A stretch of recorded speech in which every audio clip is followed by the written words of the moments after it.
Tiempo de discípulo, un espacio para que escuches la voz de Jesús. Paz y bien, te habla Fray Alejandro. Una vez más, juntándonos para escuchar la palabra de Dios, para que esa palabra penetre las profundidades de nuestra alma y nos reconforte. Hoy quiero ofrecerte un texto tomado del segundo libro de los Reyes, capítulo 25, versículos del 1 al 12. ¿Sabés que cuando el ejército de los caldeos invadió la ciudad de Jerusalén en el año 587 a.C., se cayeron los pilares sobre los cuales se había organizado toda la vida social, la vida política, la vida religiosa? Los hebreos pierden su tierra, el rey, el ungido de Yahvé, es apresado y ya no van a tener un gobierno propio, y el templo de Jerusalén, el lugar donde reposa la gloria de Dios, es destruido. La población es deportada a Babilonia, y allí van a permanecer 50 años. Se caen las seguridades, y el pueblo va a tener que replantearse, a partir de esto, su relación con Dios. Escucha el relato de la palabra. El 9º año del reinado de Sedecías, el día 10 del 10º mes, Nabucodonosor, rey de Babilonia, llegó con todo su ejército contra Jerusalén. Acampó frente a la ciudad y la cercaron con una empalizada. La ciudad estuvo bajo el asedio hasta el año 11 del rey Sedecías. En el 4º mes, el día 9 del mes, mientras apretaba el hambre en la ciudad y no había más pan para la gente del país, se abrió una brecha en la ciudad. Entonces huyeron todos los hombres de guerra, saliendo de la ciudad durante la noche, por el camino de la puerta entre las dos murallas, que está cerca del jardín del rey.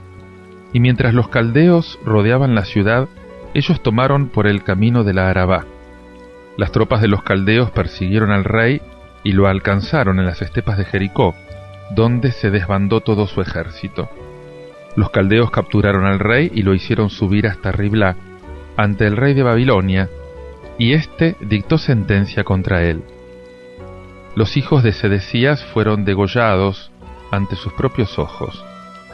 A Sedecías le sacó los ojos, lo ató con una doble cadena de bronce y lo llevó a Babilonia.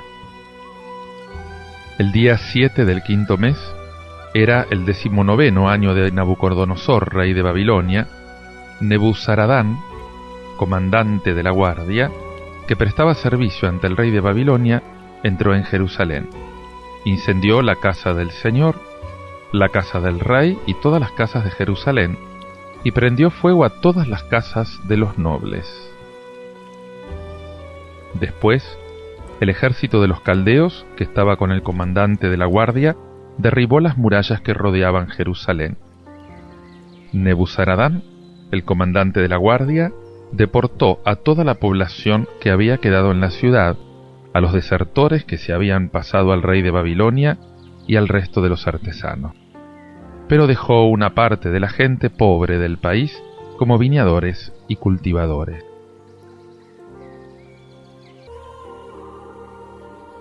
Humanamente hablando, se trata de los últimos sobresaltos de este pobre reino.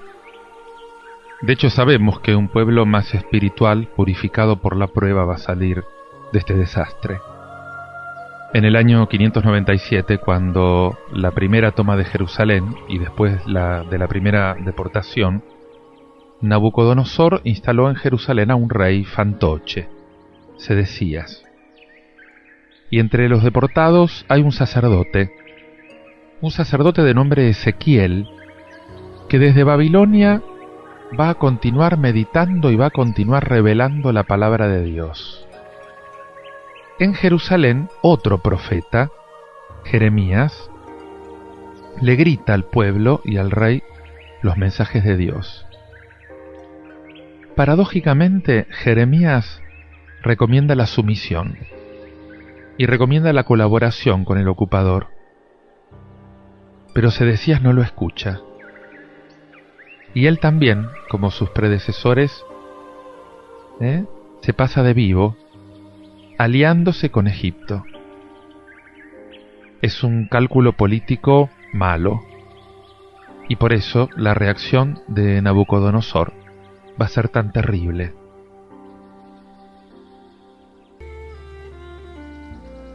Tenemos un nuevo asedio de la ciudad, y al cuarto mes de estar sitiada, empieza el hambre en la ciudad. Jeremías, en el libro de las Lamentaciones, enumera estos dramas humanos que se desarrollan en esta ciudad sitiada. Dice que los niños lloran, los cadáveres sin enterrar, el mercado negro que crece. Una noche el rey trató de escapar y fue capturado por las milicias babilónicas. Y Nabucodonosor mandó degollar a los hijos del rey delante de su padre, y después le sacó los ojos, lo encadenó y lo llevó a Babilonia. Este es el fin del último rey de Israel, el fin de esa dinastía a la que Dios, por el profeta Natán, le había prometido una posteridad eterna. Acordate, uno de tus hijos reinará para siempre en el trono que te he dado, se lo dijo el Señor a David.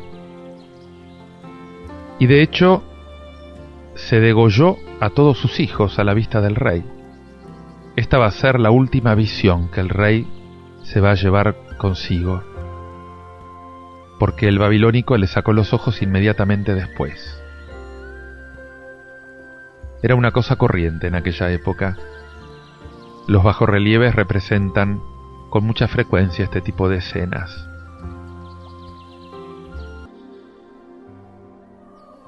Dios abandonó a su pueblo. ¿Y qué pasa con las promesas de Dios? ¿Son vanas? ¿Son falsas? Hay que reflexionar, hay que orar mucho ante estos acontecimientos, porque justamente aportan una significación para todos los tiempos y por lo tanto también para nuestra época, también para la iglesia de hoy. Las promesas de Cristo, las fuerzas del infierno no prevalecerán contra la iglesia. No dispensan a la iglesia de algunas formas de muerte aparente. ¿Por qué? Porque Él mismo pasó por esto. Acordate de la cruz. Se pueden imaginar dramas muy grandes como el de Sedecías, por ejemplo. Muchos papas fueron martirizados. Las promesas de Cristo no preservan a la iglesia, solamente le aseguran su presencia en el mismo corazón de la muerte y en vistas a una vida nueva. La única respuesta a esta interrogación trágica, ¿Dios había abandonado a su pueblo?, está en la historia de este pueblo. ¿Por qué? Porque el pueblo va a regresar del exilio. Este pueblo purificado va a producir para el mundo entero una de las páginas más hermosas de la Biblia.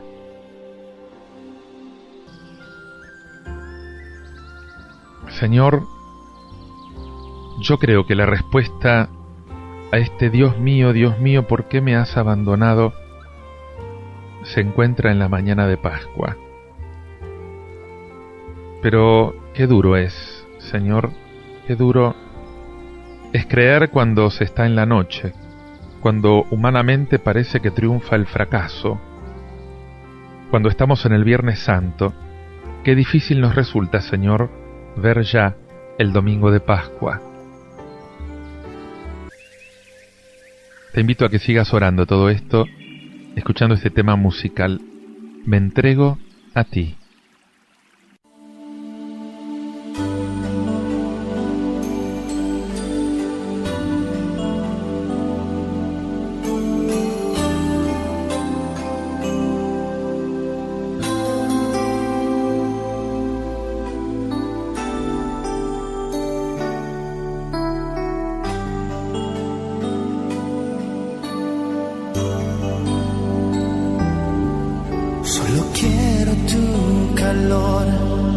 Solo quiero tu amor, solo quiero que me escuches hoy, Señor. Solo busco más de ti, solo Solo quiero darte más, solo quiero la paz que tú me das. Solo quiero tu calor, solo quiero tu amor, solo quiero que me escuches hoy, Señor. Solo busco más de ti, solo quiero darte más, solo quiero la paz que tú me das. He venido a darte hoy todo lo mejor de mí, entregar mi vida solo a ti. Te entrego mi ser, te entrego mi amor, te entrego mi vida y todo lo que soy. Te entrego mi ser, te entrego mi amor, te entrego mi vida y todo lo que soy. Solo quiero tu calor, solo quiero tu amor, solo quiero que me escuches hoy, Señor. Solo busco más de ti, solo quiero darte más, solo quiero la paz que tú me das. He venido a darte hoy todo lo mejor de mí, entregar mi vida solo a ti. Te entrego mi ser, te entrego mi amor, te entrego mi vida y todo lo que soy. Te entrego mi ser, te entrego mi amor, te entrego mi vida y todo lo que soy. Te entrego mi ser, acéptalo. Te entrego mi amor, recíbelo. Te entrego mi vida y todo lo que soy. Te entrego mi ser, te entrego mi amor, te entrego mi vida y todo lo que soy. Te entrego mi ser, acéptalo. Te entrego mi amor, recíbelo.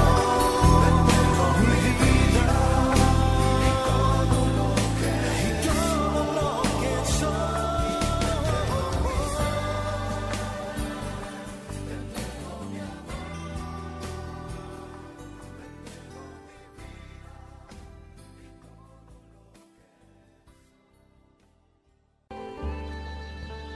Te invito ahora a que escuches este evangelio tomado del Evangelio de San Mateo, capítulo 8, versículos del 1 al 4, que dice así. Cuando Jesús bajó de la montaña, lo siguió una gran multitud. Entonces un leproso fue a postrarse ante él y le dijo: Señor, si quieres puedes purificarme. Jesús extendió la mano y lo tocó diciendo: Lo quiero, queda purificado. Y al instante quedó purificado de su lepra. Jesús le dijo: No se lo digas a nadie, pero ve a presentarte al sacerdote y entrega la ofrenda que ordenó Moisés para que les sirva de testimonio. Tenemos acá un diálogo de fe. Fíjate que el evangelista Mateo, después de presentar a Jesús como doctor y como el nuevo legislador en el discurso de la montaña, capítulos del 5 al 7, ahora lo muestra como curador en una serie narrativa de 10 milagros que van agrupados de a 3 y que se concluyen con un pasaje doctrinal, que son los capítulos del 8 al 9. Y así podemos decir que Mateo completa la imagen de Cristo, de este Cristo profeta y hombre de Dios, y que es al mismo tiempo poderoso tanto en obras como en palabras. El Evangelio que acabas de escuchar relata el primer milagro de la primera tríada, la curación de un leproso. Y la escena tiene lugar al bajar Jesús del monte. Se le acerca el leproso y le dice: Señor, si quieres puedes limpiarme. Y Jesús extendió la mano y lo tocó, y le dijo: quiero, queda limpio. Y al instante se curó de la lepra. Acá es importante destacar que la curación va precedida de un pequeño diálogo que justamente expresa la fe de este hombre que fue curado. El leproso está de rodillas delante de Jesús, lo llama Señor, que es el título que la primera comunidad cristiana le daba al Cristo resucitado, Señor. Y acá la fe pascual, podríamos decir que se trasvasó en la redacción de este Evangelio que es posterior a los hechos narrados. Y esto nos demuestra una vez más que la fe era la condición indispensable para que los milagros de Jesús se pudieran realizar. ¿Cuál es la condición previa? Fíjate que los milagros, más que apoyar la fe en Cristo, podríamos decir que brotan de una fe previa en Él.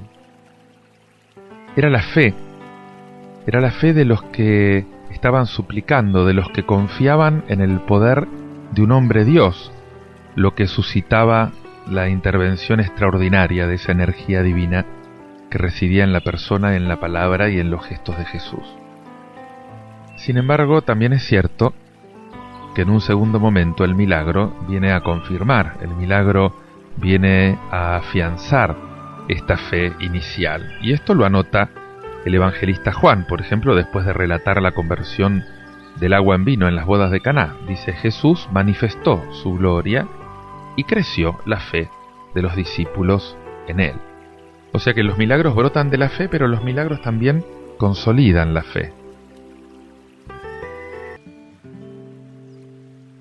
Y hasta tal punto la fe era el presupuesto esencial, era la condición indispensable para los milagros, que donde Jesús no encontraba fe, como por ejemplo pasó con sus paisanos en Nazaret, dice Marcos 6:5, no podía hacer ningún milagro.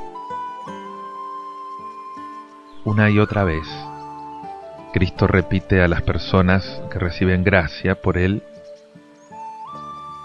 tu fe te ha curado, tu fe te ha salvado. Y Pedro fue capaz de caminar sobre las aguas, sobre esas olas encrespadas del mar de Galilea, mientras le duró la fe. Cuando dudó, empezó a hundirse. En cierta ocasión en que los discípulos trataron de curar a un endemoniado epiléptico sin conseguirlo, Jesús lo achaca a su falta de fe, que dice: si hubiera sido como un granito de mostaza, habría bastado. Mateo 17:19. La fe que Cristo requería como premisa para sus milagros era una fe, aunque sea inicial, y era una fe en su persona como Mesías enviado por Dios. O sea, en definitiva, era fe en el poder salvador de Dios. ¿Por qué? Porque los milagros estaban en relación directa con la salvación proclamada por la buena noticia del reino de Dios. Y esa salvación que estaba presente en la persona y en el anuncio de Jesús. Y por eso la necesidad de tener fe en Él.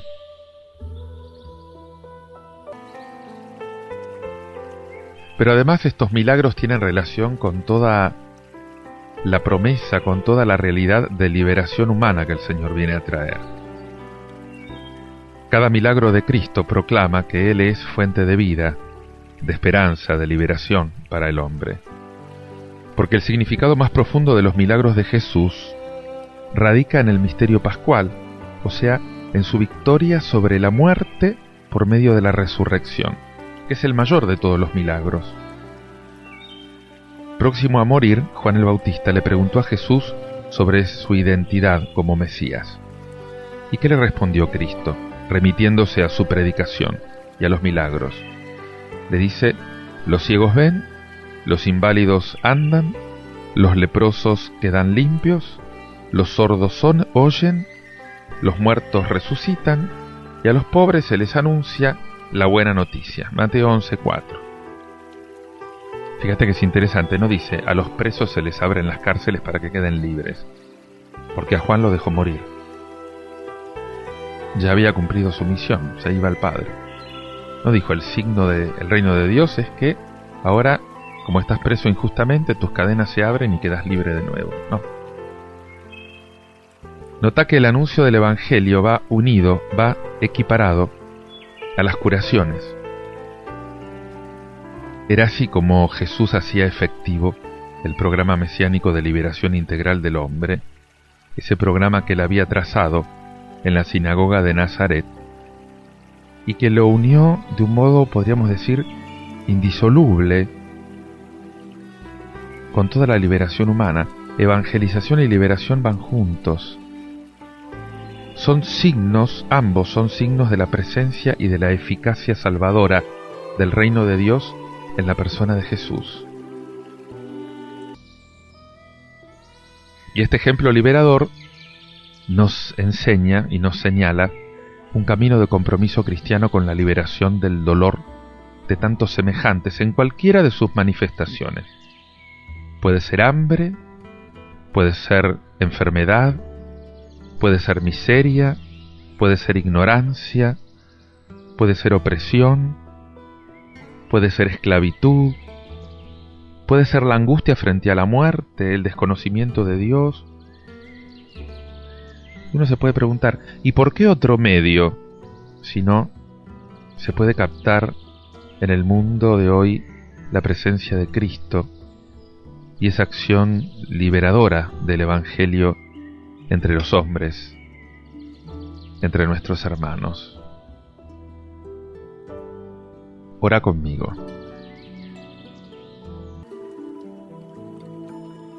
Te doy gracias, Señor, porque Jesús, curando a los leprosos, me muestra que el amor no margina a nadie, que el amor regenera a la persona, que la restablece en su dignidad.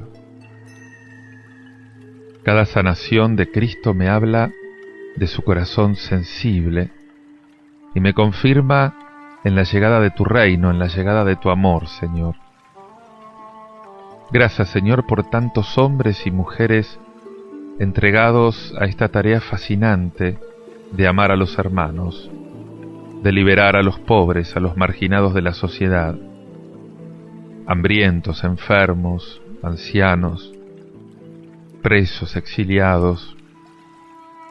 Te pido que sacies, Señor, el hambre de justicia, que des éxito a su tarea y que me impulses cada día a seguir el ejemplo de Jesús, para que pueda servir a Cristo en mis hermanos más abandonados, Señor. Amén. Te invito a meditar en todo esto con este tema musical de Jessica, Levántate.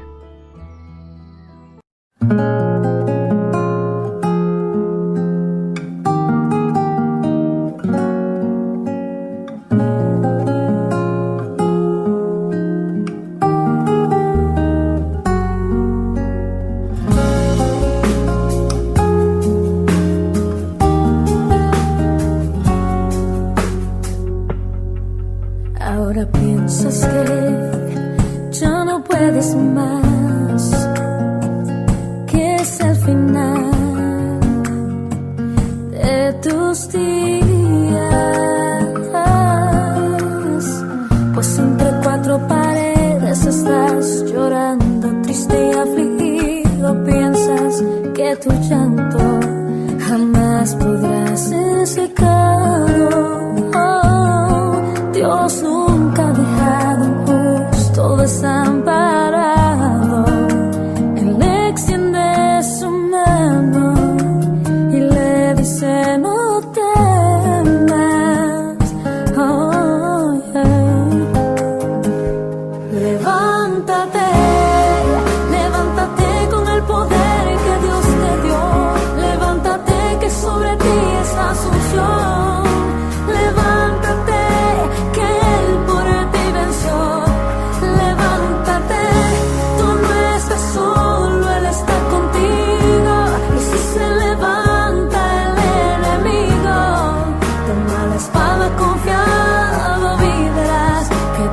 victoria en sus manos está.